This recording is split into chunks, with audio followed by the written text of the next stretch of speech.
এই সাজানো গোছানো সংসারের পিছনে কতটা যে কষ্ট থাকে তা একমাত্র গৃহিণীরাই জানে। এত তো প্রচন্ড গরম, তার উপর ঘরবাড়ি ঝেড়ে পরিষ্কার করে নিলাম। টাইম হয়ে গেছে সকালে 7:30টার মতো। শ্রীমন সোনার আমি একসাথেই ঘুম থেকে উঠেছি। তো শ্রীমন সোনাকে প্রথমে ফ্রেশ করিয়ে আমিও ফ্রেশ হয়ে কিচেনে এসে প্রথমে একটা ডিম ভেজে নিলাম বুড়ির জন্য, আর চা বসিয়ে দিলাম, মানে চার জন্য জল বসিয়ে দিলাম। তো চা করলাম, আর বাসায় রুটি আছে, পাউরুটি আছে। তো এই দিয়েই মানে রুটি আর চা দিয়েই সকালের খাবার দাবার কমপ্লিট করলাম। ভাতও বসিয়ে দিয়েছি, সাথে একটু পেঁপে সিদ্ধ দিয়ে দিয়েছি। শ্রীমন সোনাকে কিছুক্ষণ পরে ওই একটু ভাত খাইয়ে দেব।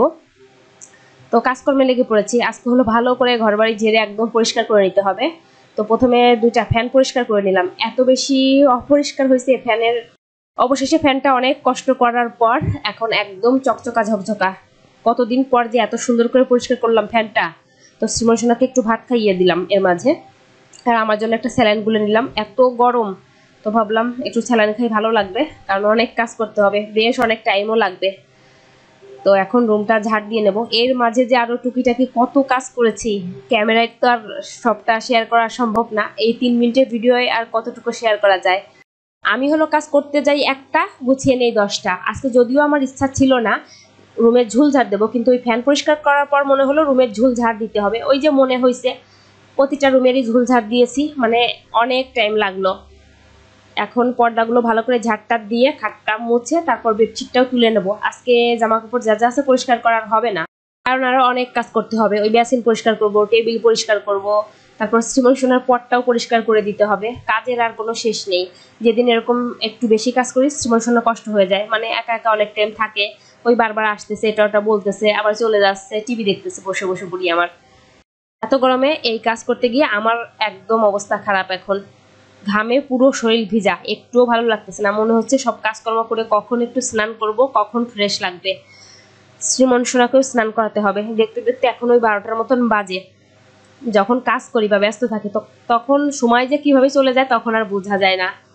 কাজের আর শেষ নেই, কাজ আর শেষ হয় না। তো এই রুমে এসে প্রথমে ফুলদানিটা ভালো করে ঝাড় দিয়ে নিলাম, আর প্রত্যেকটা সোফা সামনের দিকে টেনে পিছনে ভালো করে ঝাড়টা দিয়েছি। অনেক ঝুলটুল পড়ছিল, অনেক দিন করা হয় না। তো যাই হোক, এখন শুধু রুমটা মুছলেই হয়।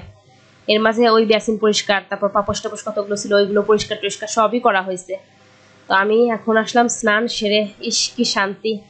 সারাদিনে সব ক্লান্তি, সব খারাপ লাগা দূর হয়ে গেছে এই স্নান করার পরই। শ্যাম্পু করে স্নান করলাম। তো চুল আসছে, এখন ঠাকুর পূজা দিতে যাব। এদিকে ক্ষুধাও লাগছে প্রচন্ড পরিমাণ, কারণ ওই সকালে শুধু ওই চা রুটি খাওয়া হয়েছে, এর মাঝে আর কিছুই খাইনি।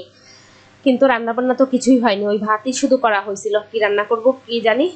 তো ফুল তুলে নিলাম, বেশ অনেকগুলো ফুলই ফুটেছিল আজকে।